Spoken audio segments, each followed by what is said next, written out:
Are your grain bins keeping your grain in condition? More importantly, are your grain bins safe so that you won't have a grain engulfment or a grain entrapment issue? That's what we're talking about in this edition of Extreme Ag's Cutting the Curve. Welcome to Extreme Ag's Cutting the Curve podcast, where real farmers share real insights and real results to help you improve your farming operation. This episode of Cutting the Curve is brought to you by CLAAS, where machines aren't just made, they're made for more. With a wide range of tractors, combines, foragers, and hay tools, CLAAS is a family business just as driven, demanding, and dedicated as yours. Go to claas.com and start cutting your curve with their cutting-edge equipment. And now, here's your host, Damian Mason. Hey there, welcome to another fantastic episode of Extreme Ag's Cutting the Curve. I've got a great episode for you today, and it's something that could save your life. It could also make you money on your grain setup. You know what? Grain bins, they're all over. They're getting bigger. They're monstrous. Go to Matt Miles. Matt Miles has a grain setup that would be 3 times the size of an average grain elevator just 2 decades ago.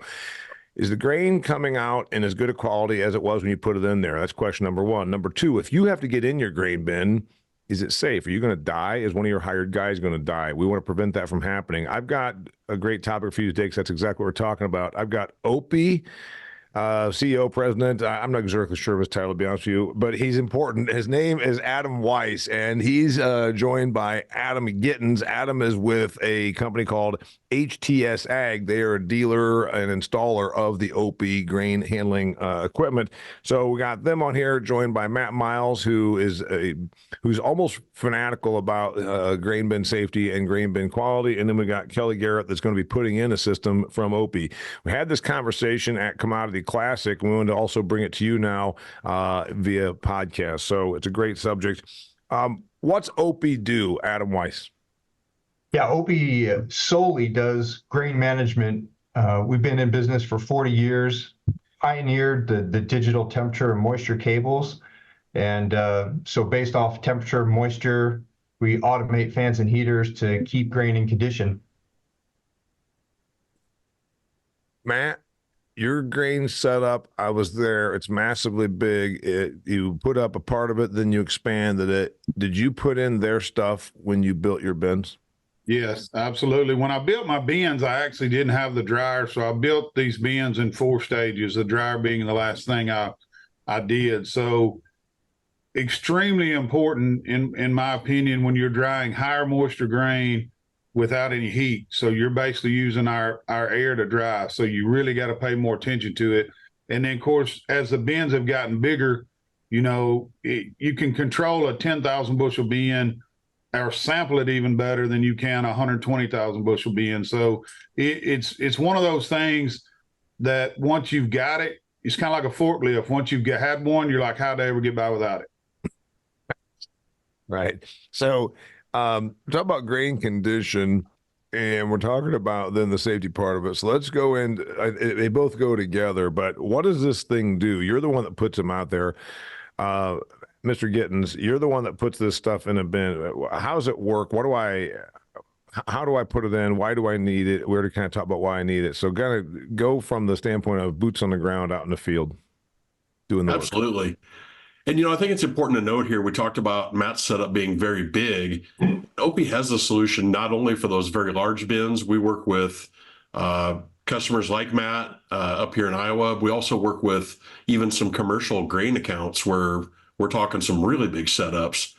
But we also can work with the very small bins. Even on my own farm operation, I've got an 18-foot diameter bin, holds about 3,000 bushel.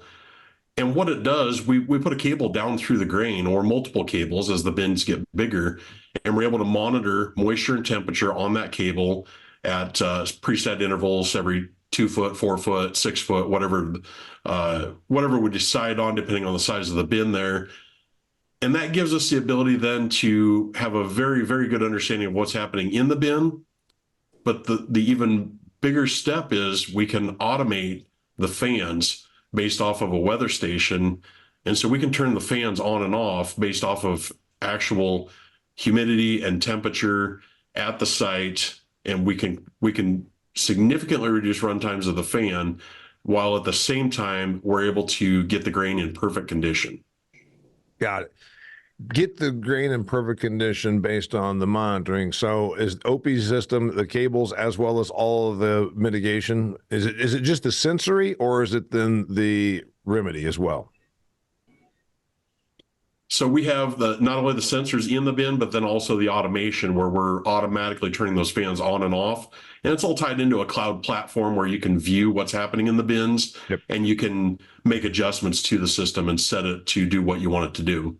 Go back to Matt before I talk to Kelly. Matt, I was on a stage at Ag PhD with your kid in July, and this is exactly what we talked about. Was it's automated. It's probably technologically was a little bit too much all at once because it's one more thing to figure out. And I'm guessing now you wouldn't go without it.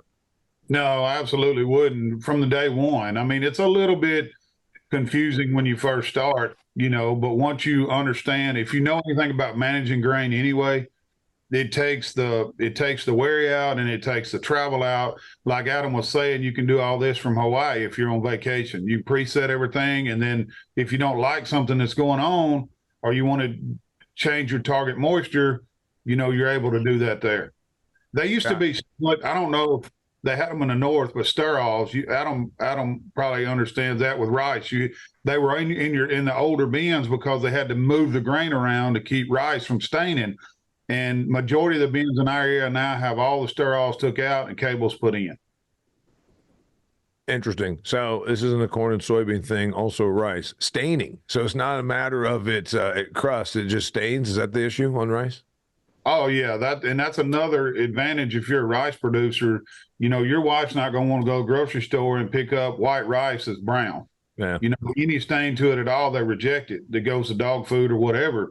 So you can mismanage your drying and put too high moisture in there, not put enough air on there, not do things right. And this system only dries when it's efficient for the grain that you have in there. All right, we're going to go to Kelly. You're going to put this system in. What did you look for? You were without this? You got nothing? You got no sensory in your existing bins? Is that what I'm understanding? No, we have never had a system like this. And, the fall of 23 wasn't so bad, but in 21 and 22, I had some grain go out of condition and we had to move it before we really wanted to because it started to get hot in there. And we were monitoring as best we could, but with a system, I believe we could have done much better. So we've had grain go out of condition in our large bins. And, now I know Adam, because he lives about a half hour away, and this really seems the way to go. I believe there will be a big ROI. Okay.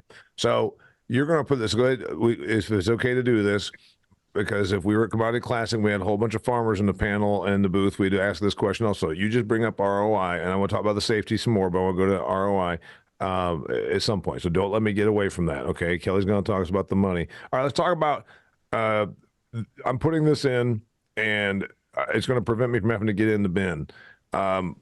We said this before we hit the record button. I went to the Farm Progress Show when I was a kid, 16 years old, I think.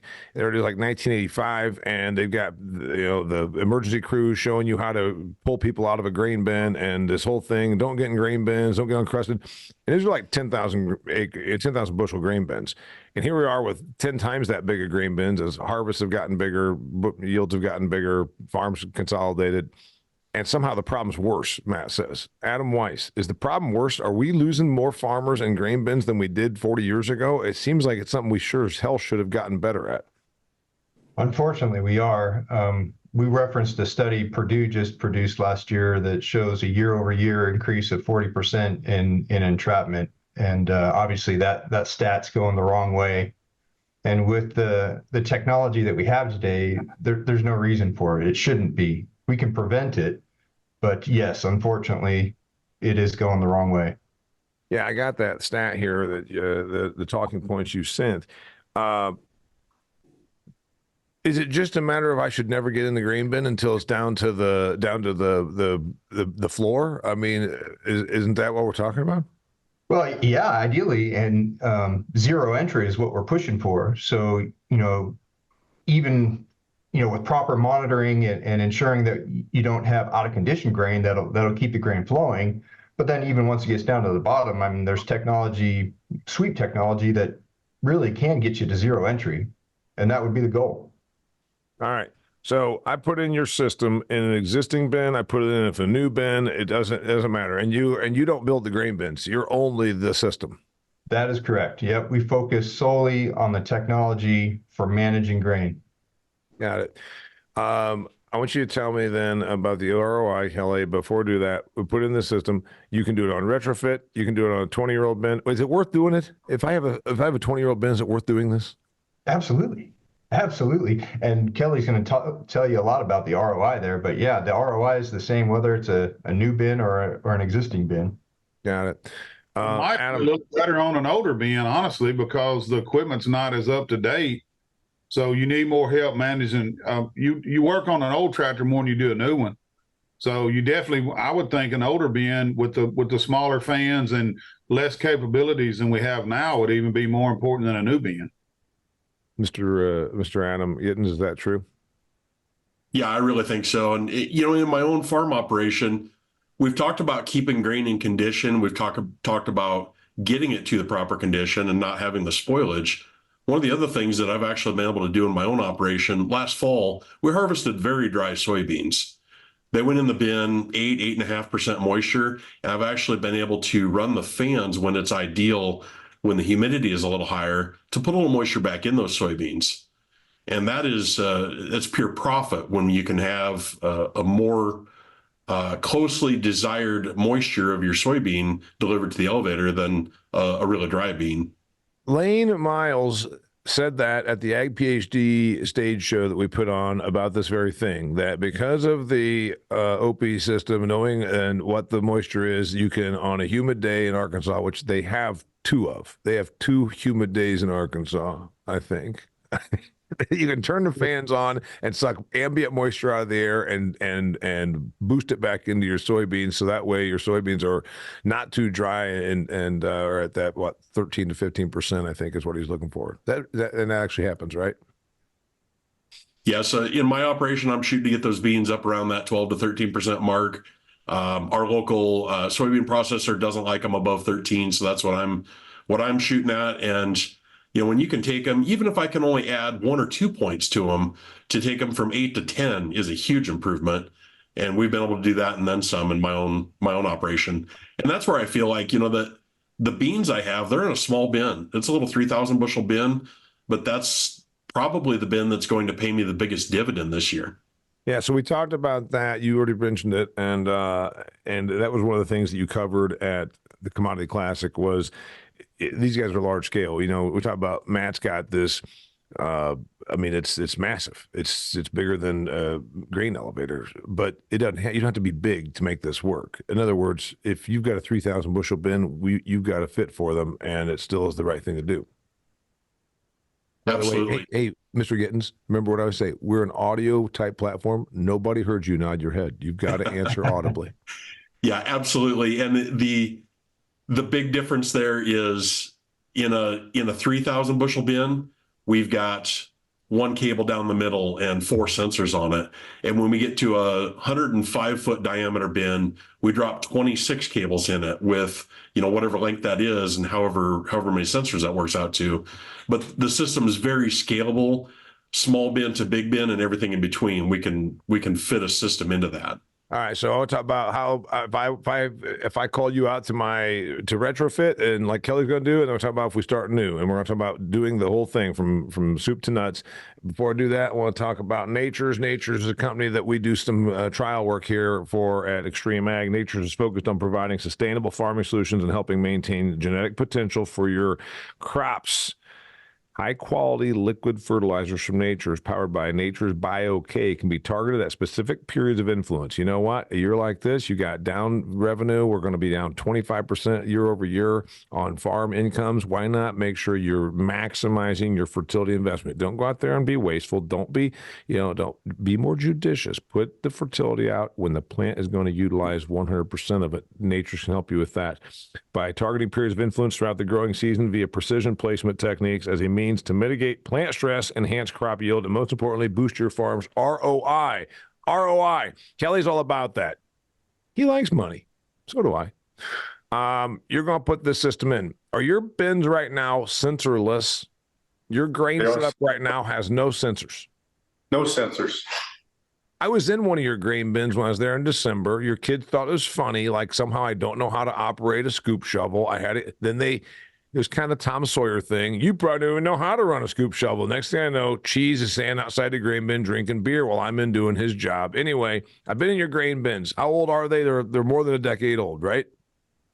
Yeah, 2010 and 2016 Okay. on that site. Got it. And they have no sensors. Is it presented a grain quality issue for you? Yes, it has at times. You'll get the one bin is 160 foot, 100,000 bushel bin. The other bin is a 60 foot, 150,000 bushel bin. Yes, we have had grain go out of condition a couple of times, as much as I hate it. Okay. And then it costs you money because the grain is it goes in and you get docked because it has amatoxin or some damn thing. I don't know. What's it get? Well, it gets hot and it'll spoil. The aflatoxin typically doesn't come from going out of condition, but it can. But typically, the corn will spoil and it can get rejected at the ethanol plant. Yeah. 100,000 bushel bin to have a 5 or 10,000 bushel hot spot in the middle. It's not hard to get a deduction on your grain ticket or on your settlement sheet. Worst case scenario, it gets rejected, and then you're going to have to feed it to cattle, or you're going to have to sell it to somebody. Just assuming $5 corn and a rejection, and then maybe you have to sell it for $2 a bushel to a cattle feeder. Yeah. 8,000 bushel gets spoiled in the middle of a 100,000 bushel bin is not hard to do. 8,000 bushel, in our example there, we're going to go from a $5 per bushel to $2. Yeah, it's all $3, right, which is $3 on 8,000 bushel. You just took a $24,000 burn, and $24,000. I'm guessing I can put in an OPI system. Somebody's nodding their head. Everybody's nodding their head. Who wants to go first? Adam Weiss. Pretty dang close to putting in. Adam Weiss started getting excited when we started running those numbers. So I just lost $24,000 on a $100,000 bin, and that's in 1 year with an 8%. Yep. I don't think that's unreasonable. 8% of the bin, 8% of the bushel. 8% In that 150,000 bushel bin. That's not reasonable, Matt. You said you're a grain handling guy. Is 8% of a problem in a bin? It seems high, but maybe not. No, it could. And it depends on the year. It depends on the manager. It depends on a lot of different variables, weather. That's another thing. A lot of times we dry in conditions that are actually making us go in the negative. If we're doing it by, I guess you would say by eye. The computer system allows you, I used to look at the temperature and then I'd get my equilibrium and it figures all that for you, where I was screwing some of that up. And you can't in a 100,000 bushel bin easily. Kelly's probably being a little bit conservative. I could see it being 10%. Okay. So the grain can spoil. And then the next thing, if you don't have the cables, you're going to over dry your bottoms. So if you've got a 100,000 bushel bin, and you're trying to get to 13%, manually you're going to dry 20,000 bushels or 30,000 of that down to 9 or 10% on corn. Do the math on that. Do the math on the spoilage. That's why this is such an easy thing for me to talk about. Yeah, because we like making money, and we can talk about skinnier margins. And in a year like this, well, skinnier margins, you'd say, well, don't spend money on a bunch of new infrastructure. Well, skinny margins also mean you can't afford to lose 8 to 10%, or take a deduct on 8 to 10% of your held grain because of so Adam Weiss, you were nodding your head. Go. Yeah. Yeah, in a bin the size of Kelly's, you get a little bit of spoilage like that with no visibility in there. There's no way to tell, and it's just when you're taking it to the elevator, that's when you're going to get that bad news. We were talking about the ROI. There's lots of aspects to this ROI, and Matt talked a little bit about it. But if you think about a monitoring system providing insurance for spoilage, and then providing optimization to get you at the exact right moisture content and temperature for properly storing that grain for as long as you want to, right? So the great thing about having on-farm storage is you're not a price taker anymore. You're not just taking it to the elevator at harvest. You're taking advantage of carry. But to do that, you got to properly and safely store it. You can do like Kelly and frankly, like most farmers have done to this point, is doing what they've always done. Put it in the bin, turn the fans on for a couple days. But without the visibility, you don't know. So that's the great thing about these systems is, you catch a hot spot early before it spreads. You move that grain, blend it, then you optimize. So you can even put in, above your target moisture, do natural air drying in bin, which is much more cost effective than using a dryer. And then maintaining and aerating, you're only running those fans when there's productive air to push in. So, you got a lower power bill, lower fuel bill, and better quality grain. Kelly is getting ready to say something. Well, did you hear what Adam said right there? A farmer is going to do what he's always done. That's the most expensive sentence in agriculture. Yeah, well, in every business, and I mean, we are in ag, but I don't want our followers, I don't want our listeners to think that we're bashing on them. Let's face I'm not bashing on a listener. It happens all the time. Most expensive words in agriculture. We're going to do it. We continue to do the same thing and expect a different result. And when we put 20% in the corn in a bin, we worry about it. But the farmer has to understand. He doesn't really worry about 10% corn in the bin. Obviously, 15 is ideal. That 10% corn, from doing what we've always done and running those fans continually and overdrawing, that 10% corn, because of the loss of moisture, the loss of weight, and the overspending of the electricity, can be just as expensive as the 20% corn that goes out of condition. So doing what we've always done is just as expensive as letting it go out of condition. Yeah, that's a dead on statement right there. And your statement about letting it get too dry. Well, I think there's a big statement there, and we'll go back to Kelly on the money or Adam Gittins on the money. If you don't know, you probably tend to over dry, like it's the insurance policy, right? Like, by God, you know what? I 2 years ago had a hot spot. We're going to just, so then you're using, so this, you can make the case that in terms of ROI, a system, a sensory system like you're having, or a sensor system, I'm not sure exactly what you call it, you can pay for that real quick just on saved, not just the preventing of the hot spots, but also the over prevention when you just ran the fans and ran the fans and ran the fans. Because really, the safety and the grain quality, preventing getting in the grain bin and killing yourself, or the grain quality, it's all the same thing. It's prevention. And that's, and in the old days, to prevent it, or if you didn't have any systems to prevent it, you just overran the stuff. Is that why you're perking up, Kelly? Yes. I was doing a little math here. Grain, to me, shrinks 1.4% per point. So if we dry the grain 3 points too much, that's 4.2%. You're 4.2% on 100,000 bushel bins, obviously 4,200 bushel. You're not going to dry all of it that much. Let's say you dry half of it, and there's 2,000 bushel that you've lost from over drying. If you drop half of the grain 3 points too much, and at the bottom, it's easy to do that. You'd be beyond that. So if we're talking drying that grain and losing 2,000 bushel in weight because you've over dried it, 2,000 bushel times our earlier example of $5, there's $10,000 right there.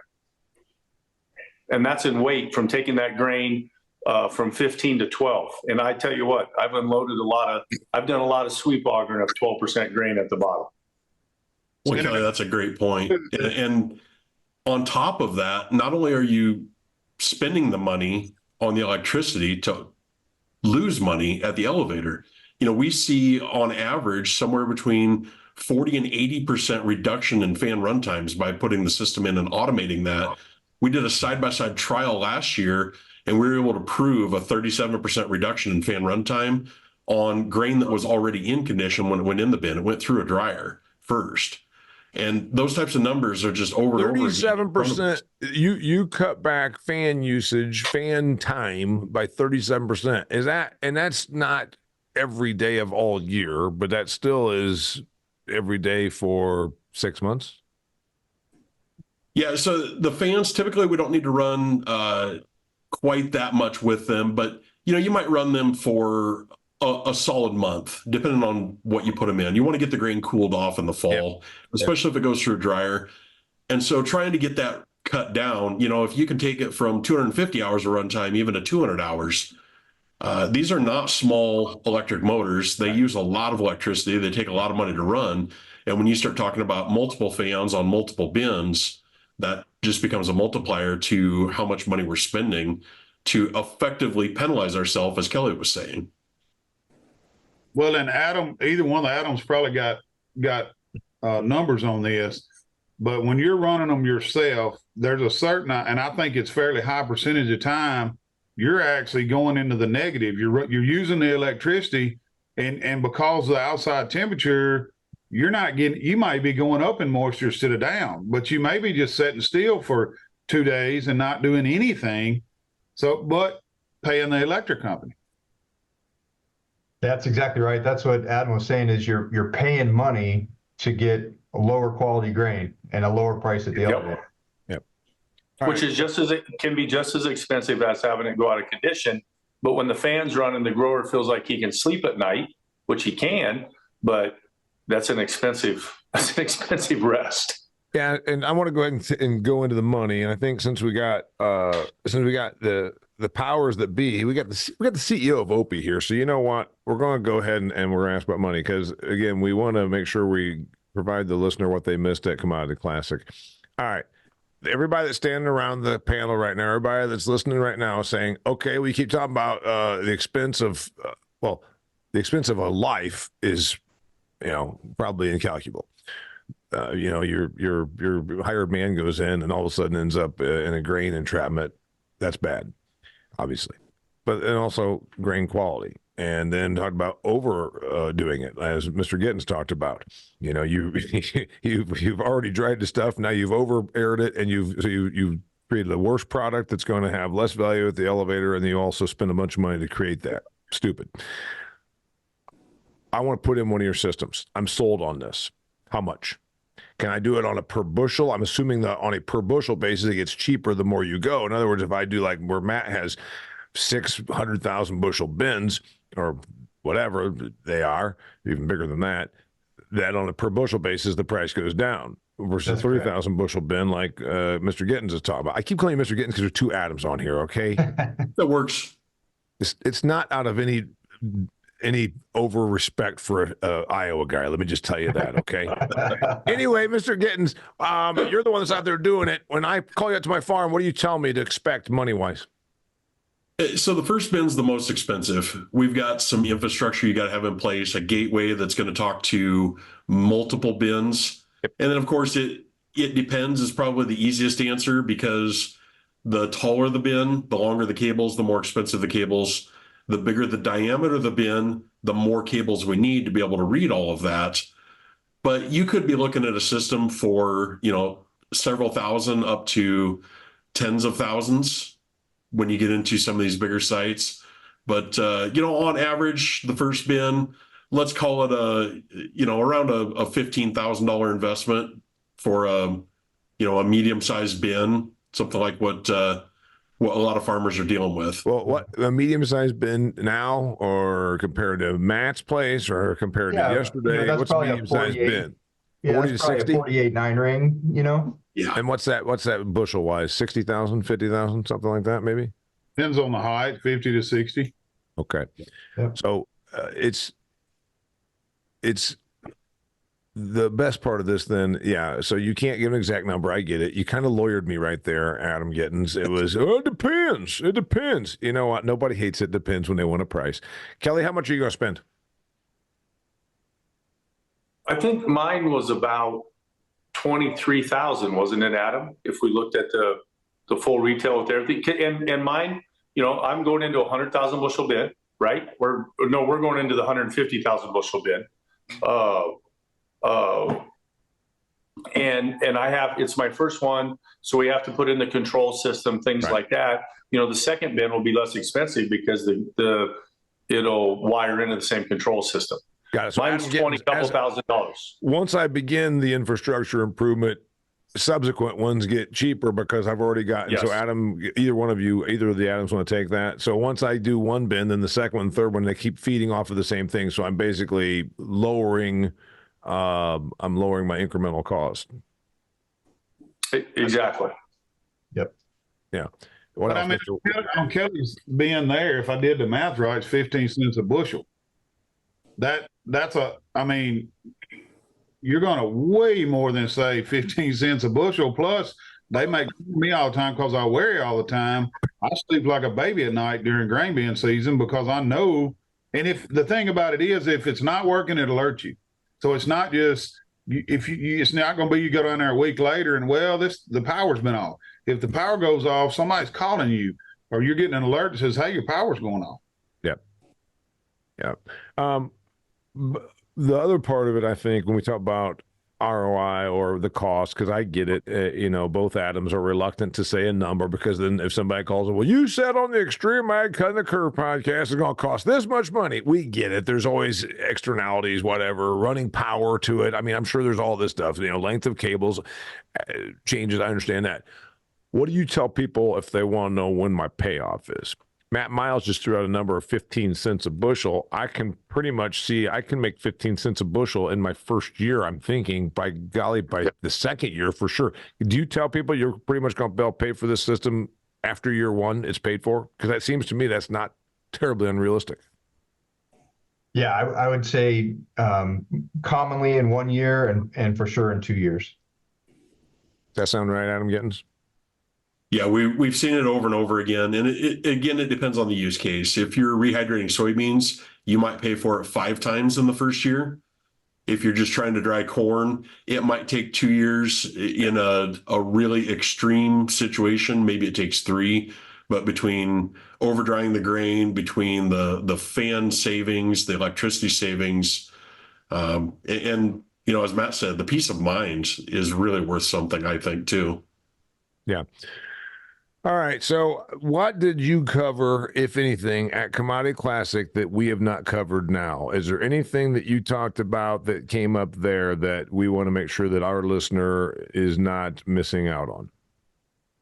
Damian, one of the things I wanted to mention, we're talking price, so I think it's important that we have more than just, we've been talking about our absolute Cadillac system here, right? It's the full grain monitoring with full control, live view into a dashboard on the web. We have a lot of options for growers that are looking at something that maybe are a little more cost conscious and are wanting to have some idea of what's going on in the bin. I mean, even down to the point of we've got some free options available on the OPI website. You can go in and look at. Hey, Adam Weiss, did you not do the pre-podcast?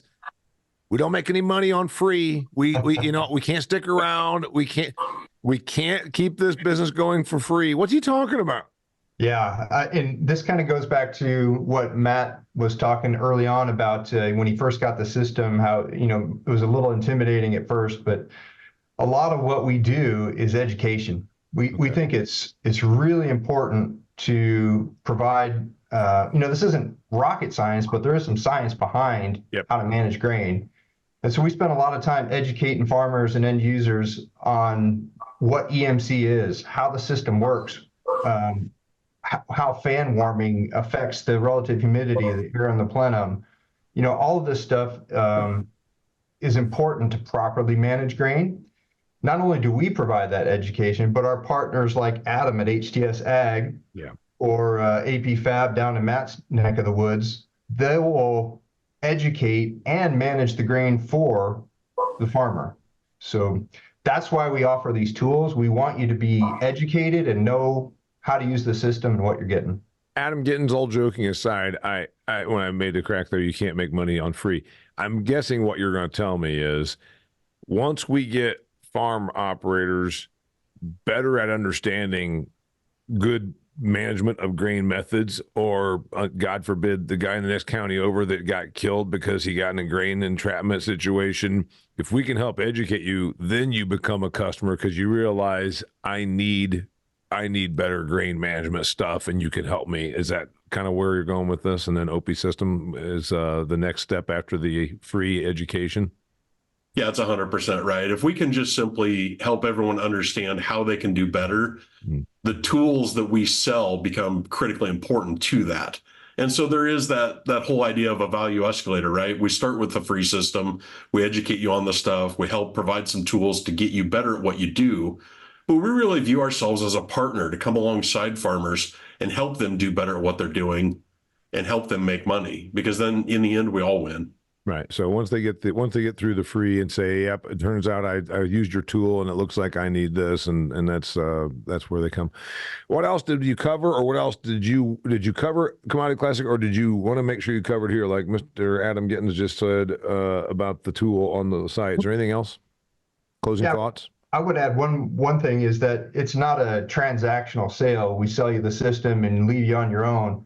We're here to consult with you too. So if you got a situation going on, you're not sure, if you should run the automation or if you should move some grain, or we're here to consult with you, and our partners like HTS Ag are there to help you manage that grain. Got it. Kelly? This is intensive management. We now have an iPad hooked to the scale on the feed wagon for the cattle. We now have more monitors than I can count in the planting tractor, the combine, and the sprayer, tracking everything that we do to make intelligent decisions on the foliar apps, the planting, the GPS, if you will. And this is the next step in the evolution, one that I probably should have made, that Matt Miles made years ago. This is intensive management of your grain system. Like they said, it's not a transactional sale. We have a consultant on our markets. We have a consultant on the cattle feed. We have a consultant on the GPS, and here's a consultant for our grain bins to keep the grain in condition. This is one of the final pieces for my operation of intensive management. Matt, you're the one that's got the most experience with the OP system. Well, I was kind of almost laughing at myself because, the first thing a farmer's going to say if he don't want to spend the money, and there's very few things anymore that we spend money on that we are guaranteed that we're going to get a payback on. It's not if, it's when. I mean, all of these things are so simple, but I was thinking about it's a big deal for us because we do raised beds. But when they come out with the RTK system, we ran a marker. And, I can do that better than that RTK system. When we had pipe planter, irrigation scheduling, I know how to set that water up better than that computer does. Yep. I lost. I'm 0-2 on that. So if you think you can dry as good as this can dry, you need to figure something else out besides grain drying. By the way, both of your kids in the upcoming series that we're going to do with Nextreme Ag, that's the offspring of the Extreme Ag guys, Matt's kid Lane and Kelly's kid Vern. Both of them talked about technology, and it's funny because they both referenced your exact thing. Kelly said about the iPad on the feed wagon, but Vern gave a different story. Vern had to bring him up to speed on using the iPad to make sure that the rations were correct and that the feeding was accurate for the cattle, et cetera, and they're getting the right amounts. And they also said that Kelly struggled with resetting the iPad. So I've heard a different version of that story. And I've also, go ahead, Kelly, yes? Yes. Oh, yeah. So the iPad for that feed wagon, when I'm supposed to be feeding, the screen is black, and when it's in the transitional phase, when he's supposed to be filling the feed wagon, it's supposed to be white.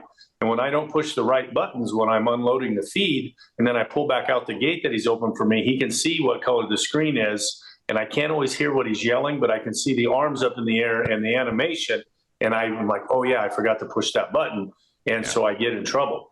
Lane and Vern are both better looking and smarter than Matt and I. And so we're very proud of our sons because they are better versions of us in many situations. And then when Matt just said that he's 0 for 2 going against technology, it's kind of like the old, was it John Henry that took on the steam shovel, if you know your fables, and the steam shovel won? Well, Matt Miles is the John Henry, but Lane says, I keep bringing in the technology, and he says, Dad at first says that won't work, or I can't make that work, and he said eventually he comes around. So he was more complimentary of your technological adoption than Vern was of Kelly. I should point that out, Matt.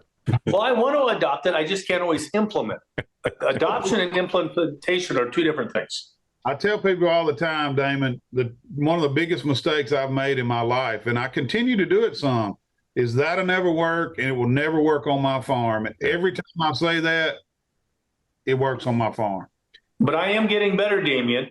Adam, one of Adam's guys, John, called this morning to talk about setting up the system. And I said, you're talking to the wrong person. You need to talk to Vern. You see, I'm getting better. So this is our last point. First off, I can see that it's always a struggle. You know, we're not 18. You know, we didn't get born and they hand us an iPad when we were little, when we were babies. So it's different. Is this hard to figure out? Adam Gittins, you're the one that's out there putting these on. Is it hard? Is it really that much level of complexity technologically? You know, it is very complex technology that we bring into a very simple platform. Okay. And so that's where having a dealership like HTS Ag to partner with, where we can come in, set things up, and help coach and mentor our customers, train them on the system, and help keep an eye on it. You know, Kelly, we got your back on this. We're going to make sure that you are successful with it, because that's what we do. Well, Matt Miles says he's a warrior. Matt Miles says he's a warrior, and it works for him, and he sleeps like a baby. And it's not just the Mick Ultras, so it must be working for him, because it works. It's keeping him. All right, Adam Weiss. Without being a commercial, the point I'm going to make here is this: the safety is paramount. Right? We don't need to be Purdue study that you talked about, 40% more loss of life because of grain engulfment, grain entrapments than there were over the last several years. That's not something that that's something that we absolutely should be preventing. And then secondly, I want to go to Kelly's point about money. He just said this is intensive management. You've done the work. You rented the farm ground or paid for the farm ground. You've got the latest equipment. You've got you and your hired hand or your kids or whatever it is out there. You maximize the crop and you get the most yield. Why piss away 8% of it by not having proper grain handling once it's actually in the system? And I think that's not an unreasonable number, what I just heard from the two guys with most experience, Kelly and Matt.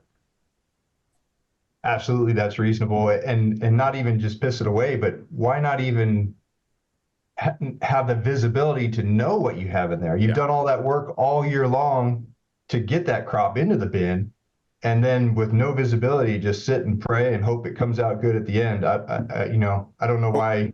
Forward to Adam Gittins' point, you're so anal retentive about making sure you're doing the right thing. You just go out and air it until you've cost yourself money because you over electric and over dried. Yep. I like it. It's a great topic. You made this more exciting than I ever thought it could have been, and I credit you, Adam Gittins. You've got all those credentials behind you, you got all those certificates. I'm sure that it must be like something. I'm envious. And then we got Adam Weiss, who's the CEO of OP. We got Adam Gittins with HTS Ag. He's the one that's going to be putting the system in for Kelly. So if you have questions about this, because you're finally realizing you need something like this, I think go to these two, because they're the ones that are putting it in. If you want to know what it looks like in a new install on a large scale, Matt Miles is your guy. Matt Miles, Kelly Garrett, Adam Gittins, Adam Weiss. Till next time, thanks for being here. If you want to take your learning to the next level, remember you can become a member of Extreme Ag for just $750 a year. On a dollars per acre basis, this is a spit in the wind, and it's worth it. You get access to guys like this to talk about things like the OP system and the question and answer platform. You get special offers. You could have gone to Commodity Classic for free, and you could have been at the panel these guys hosted, because Nature's, our business partner that I talked to you about a little bit ago, will pay for your admittance. If you're a member of Extreme Ag, they'll pay for you to go to Commodity Classic. Think about special offers like that. Also, you get trial data, information at the end of the year from these guys and what they're doing. You'll actually see the numbers, and you'll know what works for them, what doesn't, and you can then extrapolate that and put it on your farm. See, $750 a year to become a member of Extreme Ag. Till next time, thanks for being here. Check out all of our awesome information, hundreds of videos just like this, the Cutting the Curve platform. Cutting the Curve on the extremeag.farm platform. They're all there. Also videos that they shoot out in the field, talking about stuff that they do that you can apply to your farming game. extremeag.farm. Till next time, thanks for being here. Extreme Ag's Cutting the Curve. I'm Damian Mason. That's a wrap for this episode of Cutting the Curve. Make sure to check out extremeag.farm for more great content to help you squeeze more profit out of your farming operation. Cutting the Curve is brought to you by CLAAS, where machines aren't just made, they're made for more. Visit CLAAS.com and start cutting your curve with cutting-edge equipment.